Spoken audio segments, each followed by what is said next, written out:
di leen exprimer sunu respect le plus absolu. C'est une fierté absolue d'être sénégalais. Je pense que ñun ñëpp yàlla sunu borom bu ñu doon laaj ku ci nekk fan nga bëgg a juddoo yaakaar naa ni xëy na ku ci nekk di nga tànn sa dëkk bopp. Peut-être ñu fi daje tey xëy na bu ñu doon laaj tey ñëpp kenn du ci doon sénégalais ñu bari du ci doon sénégalais. Le bon Dieu a choisi pour nous un pays. Donc sens boo ko mënti jëlee d'une manière ou d'une autre nous aimons ce pays-là. La preuve, chaque fois qu'à un niveau important ce pays-là est interpellé, tous les cœurs ont eu le même rythme de battement. li koy firndeel muy Sénégal buy football ñëpp yéene nañ ko ndam ñëpp ci bokk yow.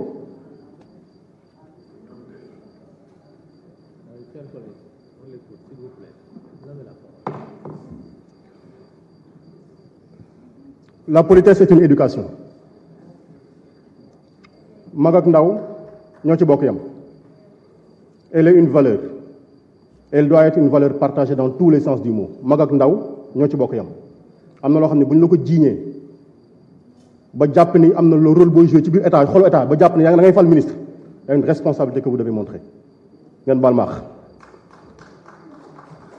dama xool le document sur tout ce qu'on est en train de faire par rapport à ce ministère. Air Sénégal ñëpp la neex ñëpp bëgg mu nekk loo xam ne day naaw ñëpp di ko séen muy wàcc ñëpp di ko gis ci jàmm ak salaam. Et tout ce qu'on dira s'inscrira dans le sens que fi ñu bëgg Air Sénégal jëm fa mu jëm fa ñu naan sunu aéroport sunuy compagnie sunu flotte lii lay tekki comme ni ko tubaab bi amee comme ni ko Emirates amee te ñëpp respecté ko loolu. moo tax on a pris le temps xool sunu regard ci point yi nga xam te ne moom lañ doon wax ci ne mooy seen yéene te di suñu yéene ñun ñi disposer d'une autorité de l'aviation civile forte, ce qui est une pertinence.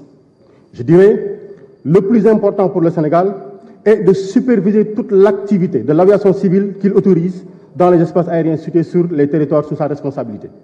Ce qui suppose l'existence, bien entendu, d'une entité ayant les moyens juridiques, techniques et administratifs lui permettant l'élaboration des règlements d'application des normes et pratiques recommandées. Je parle des standards and recommended practices, en les mettant à jour régulièrement tout en veillant à leur application pour tous les exploitants. Et je dis, est-ce que tey aviation civile bi ñu am na toutes les ressources pour accomplir cette mission-là mën nañ ci weccoo. Il y a un constat, les réticences à faire respecter certaines prescriptions de cette agence par quelques exploitants.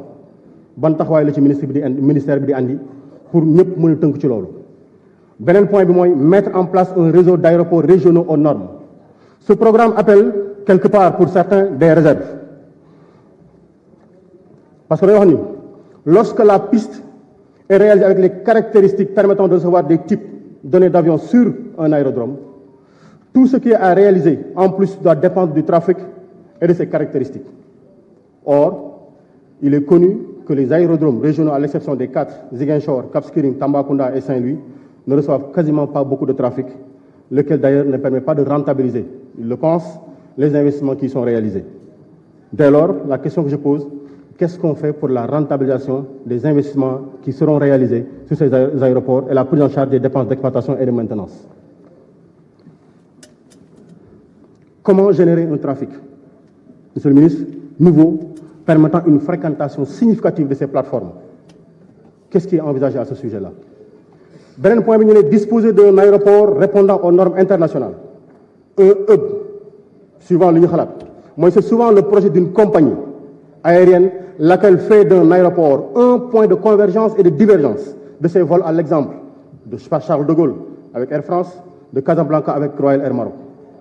Et ils ont pensé que pour un État ou une ville, pour une région, il faut avoir un projet de réalisation d'une plateforme de correspondance, c'est-à-dire un aéroport fréquenté par un nombre important de compagnies aériennes.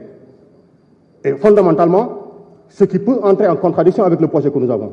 Réaliser un tel projet nécessite une position géographique privilégiée. Amul naatable ci AIBD, amul ci benn naatable. Des facilités de transit pour les passagers, les avions et le fret. Mais également offrir des possibilités de réparation en cas d'avarie sur les aéronefs, il faut watch. Le prix du kérosène également ça joue.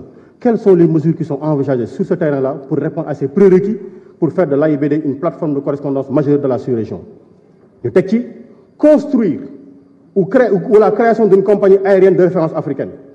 On a tenté à 3 reprises doxul ñu ngi dugg ci suñu 4e tentative et notre prière absolue mooy yàlla nañ ci yàlla may ndam bu ñu ñëpp ñu toog di ko ndamoo yàlla nañ ko ci yàlla defal. La question à poser mooy est-ce que les conditions économiques et réglementaires sont réunies pour ce succès-là? Parce que pour disposer d'une compagnie aérienne viable économiquement, il faudrait envisager suñu xel bu gàtt une suspension au moins temporaire de la libération du transport aérien sur le continent et mettre à l'abri d'une concurrence déséquilibrée les nouvelles compagnies pour leur permettre de se consolider. ci suñu xel bu gàtt wàllu engagement financier yi est-ce que acquérir une flotte jënd wala louer ban moo ci bu ñu defee analyse bi lan moo ci gën a pertinent ci par rapport ak fi ñu toll. ñu ne la démarche individuelle pour la création d'une compagnie aérienne peut être très lourde avec des niveaux de trafic domestique international bien modestes. ñu doon laajte par rapport aux critères également est-ce que par exemple liggéeyoon na Côte d'Ivoire ci mettre en place ceci ensemble ne peut pas être plus pertinent. C'est juste une question que l'on met dans le panier à discussion pour échanger là-dessus et entrevoir la possibilité de l'extension du nombre d'États qui seraient concernés. Sinon li ñuy ragal mooy toutes les entreprises individuelles qu'on a yi ñu jëloon gis nañ ni ñett yi en tout cas yi jiitu woon yëpp ça n'a pas donné le succès que nous avions espéré. Je terminerai par parler de la création du centre de maintenance aéronautique. Alors, les analystes disent que ça présente un grand risque financier. Pour la bonne et simple raison, c'est un investissement lourd et qui demande un volume d'activité important pour être viable économiquement. Même des compagnies de première grandeur se sont regroupées pour la maintenance de leur flotte. Ñu laajte est-ce qu'il n'est pas mieux pour qu'un tel projet puisse être envisagé dans le cadre d'une coopération, ñu def ko dans le cadre d'une coopération avec un grand constructeur d'avions qui accepte d'orienter ses aéronefs de sa production exploitée dans la sous-région vers ce centre aéronautique. C'est un ensemble de réflexions que nous avons voulu peut-être contradictoires pour analyser parce que après tout bu li lépp sottee Air Sénégal la ñuy wax AIBD la ñuy wax les aéroports du Sénégal la ñuy wax suñu ndam lay doon donc taxawuñu fii parce que nous sommes ay yàqkat taxawuñu fii parce que on veut dire que un tel perdra ou un tel échouera parce que en fin de compte quand on gouverne seul on périt seul quand on gouverne pour tout le peuple on réussit ensemble fondamentalement parce que yéen benn lay doon. Je terminerai par revenir sur ce qui nous unit tous et le drame que nous avons vécu ensemble ici. On peut considérer que ça a existé. Ailleurs, les gens sont battus. Nous, on l'a vu, on l'a constaté. On nous a raconté des histoires qui sont passées ici. Je répète encore, il n'y a personne pour faire l'apologie de la violence. Qu'on l'appela violence morale ou qu'on l'appela violence physique, personne ici ne peut faire l'apologie de la violence. Kenn. waaye nag bu ndox tuuroo luy des wolof moo ko wax. Et nous n'avons pas fini de vivre ensemble ici. Nous n'avons pas fini de vivre ensemble ici. Parce qu'on nous a promis une victoire ou une assemblée nationale qui va durer 10 ans. La loi dit, nous devons vivre dans ce temps-là pendant 5 ans. Et si tout ce qu'on dit doit être fait, les